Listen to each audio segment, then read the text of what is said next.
नमस्कार प्रेक्षकांनो, मालिकेच्या पुढील काही भागांमध्ये आपल्याला खूपच जबरदस्त असा ट्विस्ट पाहायला मिळणार आहे. इकडे तारिणी केदारच्या मागे लागलेली असते की केदार सूप पिऊन घे.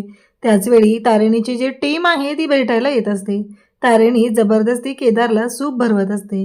केदार मात्र ऐकायला तयार नसतो. त्यानंतर इकडे आपल्याला पाहायला मिळतं तारिणी खूप प्रेमाने केदारची काळजी घेत आहे. परंतु जेव्हा नर्स तिथं आलेली असते, केदारला इंजेक्शन देत असते, तेव्हा तारिणी स्वतः त्याची काळजी घेते. आणि टेक्नो तर काय म्हणतो की अरे, फळं आणण्यापेक्षा ना आम्ही फुलंच आणायला पाहिजे होती. म्हणजे इथं भारीच लवबर्डचा हा रोमांस चालू आहे असं तो बोलतो. आणि तारिणी केदारकडे पाहत राहते. म्हणजे सगळ्यांना माहिती आहे की केदार तारिणीच्या प्रेमात आहे, पण तारिणीला मात्र ही गोष्ट माहीत नाहीये. त्याचबरोबर या व्हिडिओमध्ये आणखी एक गोष्ट आपल्याला पाहायला मिळणार आहे की केदारवर हल्ला करायला आलेल्या युवराजची तारिणी आणि कौशिकी या दोघींनीही धुलाई केलेली आहे. आणि कौशिकीने तारिणीला सांगितलेलं आहे की हे सत्य कोणाला सांगू नकोस. हे सगळं कशा पद्धतीने होणार आहे ते आपण आपल्या या व्हिडिओमध्ये पाहणार आहोत. त्यासाठी व्हिडिओ शेवटपर्यंत पहा. त्याचबरोबर चॅनलवरती नवीन असाल तर चॅनलला नक्की सबस्क्राईब करा. तर इकडे केदार मात्र एकच गोष्ट बोलतो की बॉस, अशी जर सेवा करणार असेल तर कितीही वेळा मी मार खायला तयार आहे. हे केदारचे शब्द आहेत. तेव्हा मात्र तारिणी त्याच्याकडे पाहतच राहते. तारिणी खूप प्रेमाने त्याची काळजी घेत आहे. तिकडे सुमीने तारिणीला फोन केलेला आहे. सुमी तारिणीला विचारत असते की ते केदारची तब्येत कशी आहे. तेव्हा तारिणी सुमीला सांगते की हो, आता केदार बरा आहे आणि त्याला ब्लड दिलेला आहे. पण सुमी, केदारला खूप रागले ग, त्याच्यावरती हल्ला झालेला आहे. सुमी म्हणते कुणी केला त्याच्यावर हल्ला? सुमीला कुठं माहिती आहे की हल्ला करणारी व्यक्ती कोण आहे आणि कशासाठी केली जाते. हा हल्ला परतून लावायला पण वेळ लागला नसता, पण ह्या सगळ्या गोष्टी ज्या आहेत त्या खूप विचित्र पद्धतीने झालेल्या होत्या. त्यानंतर तारिणी सुमी दोघीही बोलत आहेत. तेव्हा सुमी म्हणते काळजी नको करू, एवढ्या मोठ्या हल्ल्यातनं तो वाचलेला आहे, याचा अर्थ त्याला काहीच होणार नाही. तुझी खंबीर साथ त्याच्याबरोबर आहे, त्याच्यामुळं तुला काळजी करायची अजिबात गरज नाही असं इकडे ती सुमी तारिणीला सांगत असते. सुमी मात्र म्हणत असते ज्याने कोणी हे सगळं केलेलं आहे ना त्याची वाट लागणारी आहे, आळ्याकडे पडू दे त्याला असं म्हणत त्याला ती तळतळाट देत असते. त्यासोबतच तारिणीला सांगते की हे बघ, 7 जन्माचं तुमचं नातं आहे. एकमेकांना 7 वचनं दिलेली आहेत लग्नात तुम्ही अग्नीच्या भोवती सप्तपदी चालताना. त्यामुळं हे नातं जे आहे ते अशा पद्धतीने झालेलं आहे. त्यामुळं तारिणी केदारकडे पाहत राहते. तारिणीला खरं तर वाईट वाटत असतं केदारची अवस्था पाहून. तारिणी म्हणत असते की ह्या युवराजला मी सोडणार नाही.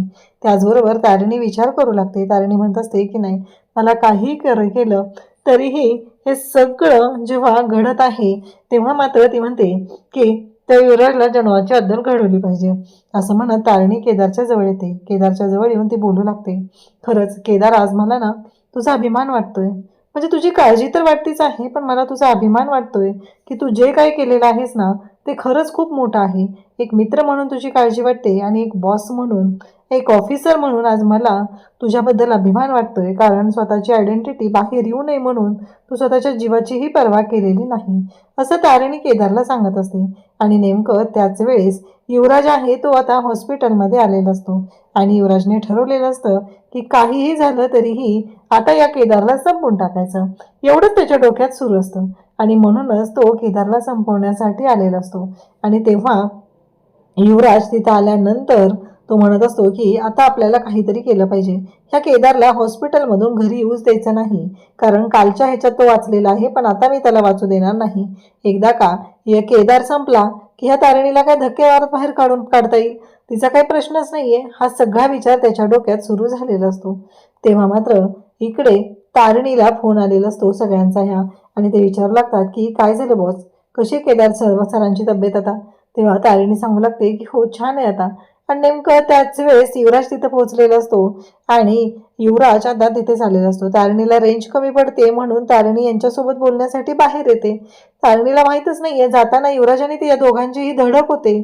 तरीही तारिणीच्या लक्षात येत नाहीये, कारण युवराजने ड्रेस कोड बदललेला असतो. त्याने डॉक्टरचा युनिफॉर्म घातलेला असतो, गळ्यात स्टेथोस्कोप असतो आणि ते सगळं घेऊन तो तिथं पोहोचलेला असतो. त्याचबरोबर इकडे टीम तारिणी हे तारिणीसोबत बोलत आहे, केदारबद्दल विचारत आहे, काय काय घडलंय काय काय नाही हे सगळं विचारत असते. खरं तर तारिणीच्या डोक्यातनं पण हे विचार जात नसतात, तिलाही तेवढाच त्रास होत असतो. आणि इकडे युवराज मात्र आता केदार ज्या रूममध्ये आहे तिथं आलेला आहे. आणि युवराज ज्या पद्धतीने वागत आहे ते मात्र खूपच भयानक असं आहे, ज्याचा विचारही कोणी केलेला नाही. युवराज तिथे येतो, त्याने एक इंजेक्शन आणलेलं आहे, म्हणजे हे सगळं त्याने केदारला मारून टाकण्यासाठी केलेलं आहे. इंजेक्शन आणलेलं असतं आणि इंजेक्शन तो त्या सलाईनमधून देण्याचा प्रयत्न करत आहे, कारण केदारला तर झोप लागलेली आहे.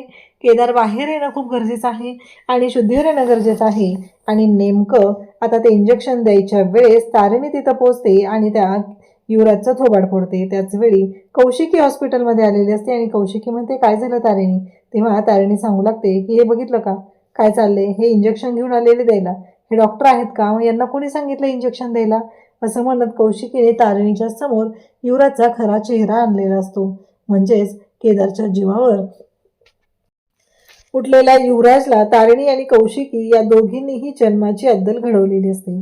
इकडे दुसऱ्या दिवशी आपल्याला पाहायला मिळतं, तारिणी छान तयार होऊन आलेली आहे. केदारसाठी सुद्धा सूप बनवून तिने आणलेलं आहे आणि ती केदारला ते सूप भरवत असते. केदार मात्र खायला तयार नसतो. तेव्हा तारिणी म्हणते, असं काय करतोयस रे केडी, खाऊन घे बरं तू. आणि बरं कसं होणार सांग बरं, तू जर ऐकलं नाही तर, असं म्हणत तो केदारला ती खायला लावते. तेवढ्यातच आता टीम तारिणी तिथं पोहोचलेली असते. सगळेजण अगदी रूप बदलून वेश बदलून आलेले असतात. वॉर्ड बॉय, डॉक्टर, त्याचबरोबर पेशंट असे तिघजण तिथं पोहोचलेले असतात. तेव्हा ते म्हणत असतात की केडी सरांना जर मी अशा अवस्थेत पाहिलं तर काय होईल, असं टेक्नो म्हणत असतो. ह्या तिघांनी टेक्नोला पेशंट केले, त्याला खुर्ची बसवले आणि आणलेलं आहे. तेव्हा मात्र इकडे आता सगळेजण तिथं आलेले आहेत आणि तारिणीला भेटायला तारिणीच्या रूममध्ये येतात. तारिणी आणि केदारची भेट घ्यायची असते. खरं तर त्यांना माहिती आहे की केदारच्या मनात तारिणीबद्दल काय आहे, तरीही आता केदारची भेट घेण्यासाठी ते तिथं पोचलेले आहेत.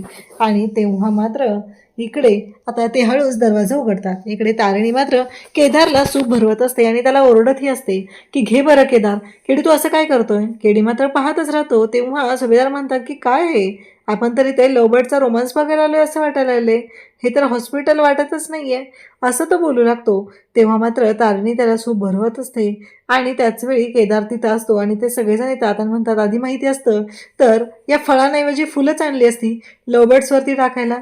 आणि हे तिघजण येऊन आता केदारच्या जवळ बसलेले आहेत.